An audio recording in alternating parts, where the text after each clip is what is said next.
September মাসে মোট 11 দিন দেশের সকল শিক্ষা প্রতিষ্ঠান বন্ধ থাকবে। কোন দিন কোন উপলক্ষে ছুটি থাকবে এ বিষয়ে বিস্তারিত থাকছে আমাদের আজকের ভিডিওতে। যারা এখনও আমাদের চ্যানেলটিকে সাবস্ক্রাইব করনি তারা এখনই সাবস্ক্রাইব করে রাখো, তাহলে শিক্ষা সম্পর্কিত সকল তথ্য এবং পরামর্শ সবার আগে পেয়ে যাবে। প্রিয় শিক্ষার্থীরা, তোমরা দেখতে পাচ্ছ এখানে 2025 সালের সরকারি ছুটির তালিকা এখানে দেয়া আছে।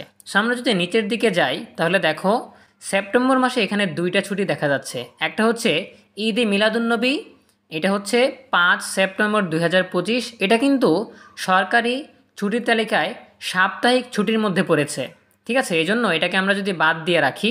এরপরে দেখো দুর্গাপূজার বন্ধ আছে 28 সেপ্টেম্বর থেকে 7 অক্টোবর। সো এখানে যদি আমরা শুধুমাত্র সেপ্টেম্বর মাসের ছুটির কথা চিন্তা করি তাহলে 28, 29, 30 এই 3 দিন সেপ্টেম্বর মাসে পড়েছে। তাহলে সরকারি ছুটির তালিকা থেকে আমরা দেখতে পাচ্ছি যে সেপ্টেম্বর মাসে ছুটি আছে 3 দিন, আর সাপ্তাহিক যে ছুটি আছে সেপ্টেম্বর মাসে শুক্র এবং শনিবার মিলে সাপ্তাহিক ছুটি আছে মোট 8 দিন।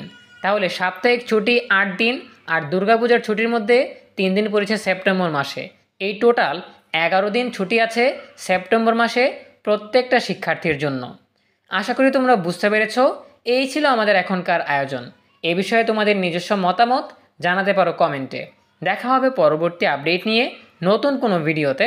সেই পর্যন্ত তোমরা সবাই ভালো থাকো, সুস্থ থাকো, নিরাপদে থাকো এবং সবসময় ইএনইবি সাথেই থাকো। তোমাদের সকলের জন্য রইল অনেক অনেক শুভকামনা। ধন্যবাদ সবাইকে।